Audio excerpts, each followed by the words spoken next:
Il y a presque un an, j'ai réalisé un podcast dans lequel j'expliquais ce qu'était le no-contact ou silence radio et quelle était son utilité suite à une rupture amoureuse subie.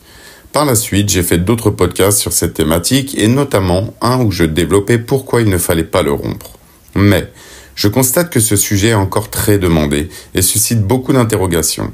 Je reçois toujours des sollicitations par mail ou via des commentaires me questionnant sur la fin et la durée du no-contact ou encore sur la légitimité d'écrire à son ex pour des occasions comme son anniversaire ou l'anniversaire d'événements clés de la relation.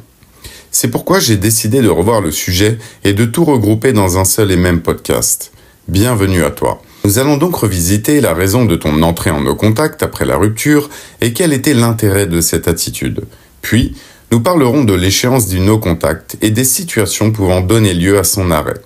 N'oublie pas qu'il ne s'agit que de mon avis en toute bienveillance. D'ailleurs, si tu apprécies mes podcasts, pense à t'abonner, liker, commenter et partager afin de développer cette communauté et toucher le plus de personnes possible vivant une rupture ayant besoin de soutien. Alors commençons par revoir pourquoi tu avais fait le choix du no-contact il y a X temps suite à la rupture amoureuse. Je trouve que c'est important de repréciser la base du no-contact car avec le temps, surtout si cela fait un moment que tu es silencieux, les émotions négatives s'estompent et on a tendance à oublier la raison principale de cette démarche. Et je pense qu'une petite piqûre de rappel ne fait pas de mal. À l'époque donc, tu étais entré en no-contact pour deux raisons principales. La première, parce que la rupture était émotionnellement difficile. Et oui, tu as peut-être la mémoire courte, car le temps est passé, mais laisse-moi te rappeler les émotions intenses comme la douleur et la tristesse que tu as vécues. L'idée n'est pas de te replonger dans la souffrance, mais plutôt que tu n'oublies pas ce que tu as traversé et pourquoi tu en es arrivé à ce point de silence radio. La rupture était tellement insupportable à l'époque que la seule issue était de couper tout contact avec ton ex. Le maintien d'une communication, sous quelque forme qu'elle était, te rongeait, te donnait espoir et nourrissait l'amour que tu lui portais encore. Dans ce cas, il était impossible pour toi d'aller de l'avant tant que ton ex était dans les parages. Alors, aux grands mots, les grands remèdes, tu avais décidé de le ou la sortir définitivement de ta vie et de sortir de sa vie pour entamer ton deuil amoureux, car sa présence t'empêchait d'avancer. Le no-contact était le fruit d'une réflexion personnelle. Tu reconnaissais avoir besoin de prendre du temps et du recul pour toi, afin de réfléchir et te recentrer sur tes propres besoins. Tu avais compris que forcer ne servait à rien. Ce n'était pas une stratégie, surtout pas, comme certains love coachs te le vendent dans leurs programmes à plusieurs centaines d'euros bourrés d'absurdité. Pour rappel, des fois que tu utilises le no-contact comme une technique de reconquête, le résultat sera le suivant. Tu n'avanceras pas et passeras ce temps dédié à ta reconstruction à attendre le retour de ton ex. Tout ce que tu mettras en place sera uniquement pour le ou la reconquérir. Alors si tu es dans cette démarche, tu ne seras pas dans une évolution sincère et profonde et resteras attaché à ton ex. Et que se passera-t-il si il ou elle ne revient pas, à ton avis? Le no-contact n'est pas un acte de manipulation pour récupérer son ex, c'est avant tout un acte d'autoprotection. Cela me fait une transition parfaite pour le deuxième motif du no-contact, car à l'époque, tu t'étais mis en no-contact pour éviter les erreurs, ces fameux interdits dont tu as déjà entendu parler. Je ne parle pas d'interdit de la reconquête, mais d'interdit tout court. D'ailleurs, je déconseille la reconquête comme tu le sais, si tu as suivi ma chaîne depuis le début. Les interdits sont donc tous ces comportements que tu penses pertinents sur le moment pour récupérer ton ex, mais qui ne font qu'aggraver la situation et t'amènent à la destruction de ta dignité et de ton estime de toi. Estime de toi qui, d'ailleurs, avait déjà été bien entachée à l'annonce de la séparation. On ne va pas se mentir. En général, le no-contact était souvent la dernière roue du carrosse, car tu avais déjà franchi ce cap des interdits. C'était devenu la seule option pour disparaître, laisser tranquille ton ex et redorer ton blason. Et oui, maintenir le no-contact avait pu te mener à des actions impulsives et pitoyables comme supplier, pleurer, bref, courir après ton ex.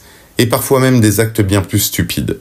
Alors, tu avais compris qu'il fallait te retirer de façon définitive pour ton bien-être personnel. Pour répondre à la question sur la légitimité du no-contact, et notamment dans le cas où ton couple est récent, ou parce que tout simplement tu te poses la question, retiens cela.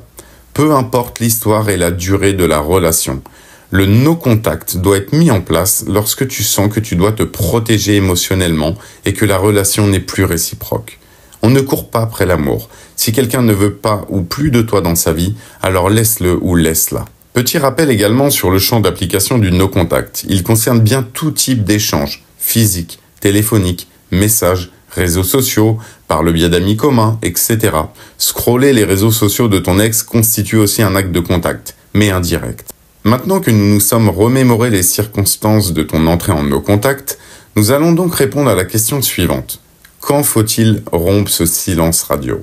La réponse me semble évidente. Jamais. Le no-contact est définitif puisqu'il n'est pas une stratégie de reconquête. Tu retires ton implication d'une relation que ton ex ne souhaite plus. Il ou elle te l'a d'ailleurs formulé. C'est fini. Alors, tu te protèges et te reconstruis en actant ce silence. Petite parenthèse pour les personnes ayant des enfants en commun avec leur ex. Les échanges doivent se limiter strictement au sujet concerné et à rien d'autre. Le no-contact concerne la relation de couple. Donc, parler uniquement à son ex pour l'éducation des enfants, et seulement pour cela, est tout à fait normal. Pour le reste, silence. Le no-contact étant une démarche de bien-être personnel, si tu décides de le rompre, tu prends le risque de briser ta guérison et de repartir à zéro. Ou tout du moins, réenclencher les émotions négatives. Tu prends le risque de revenir à des comportements destructeurs que tu as mis tant de temps à corriger.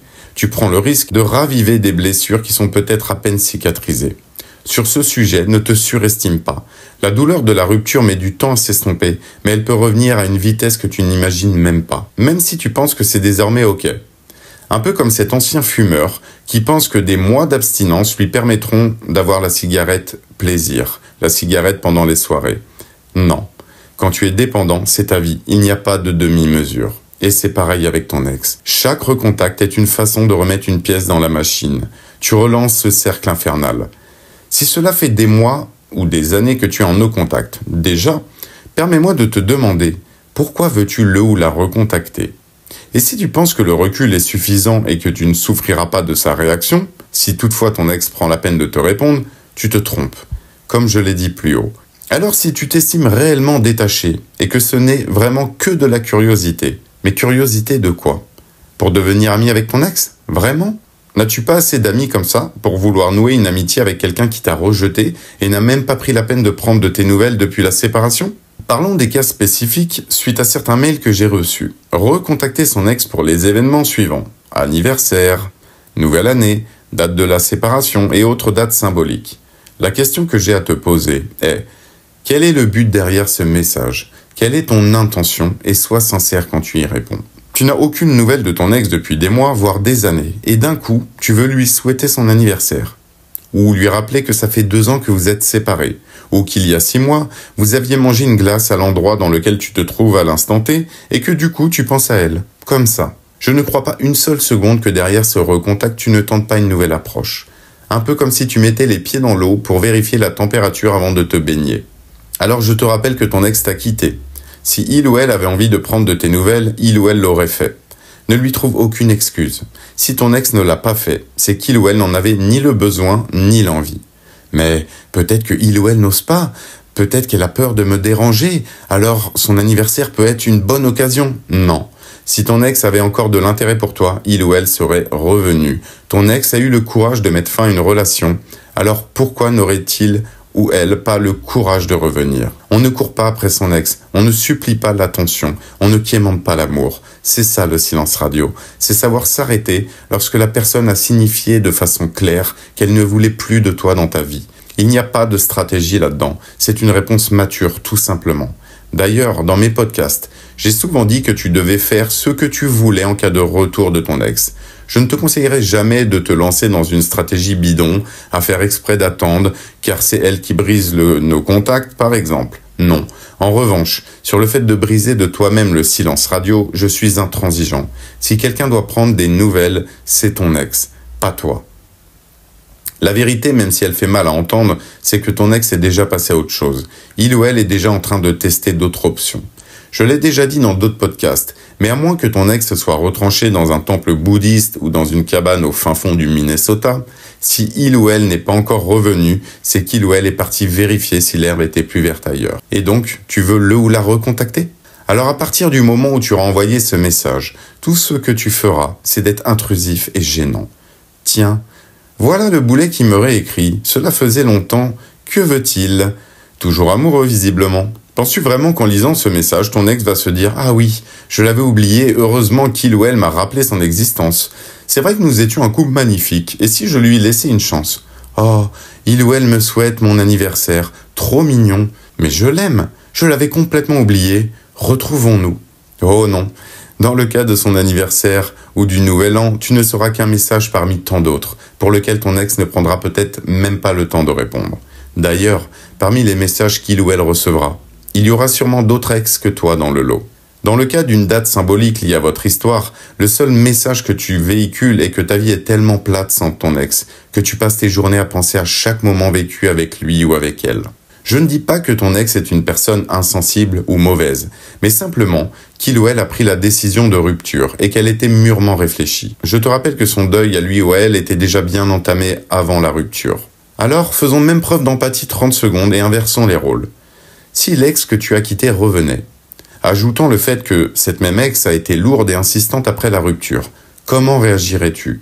Probablement que tu te sentirais gêné et mal à l'aise de recevoir ce foutu message d'anniversaire.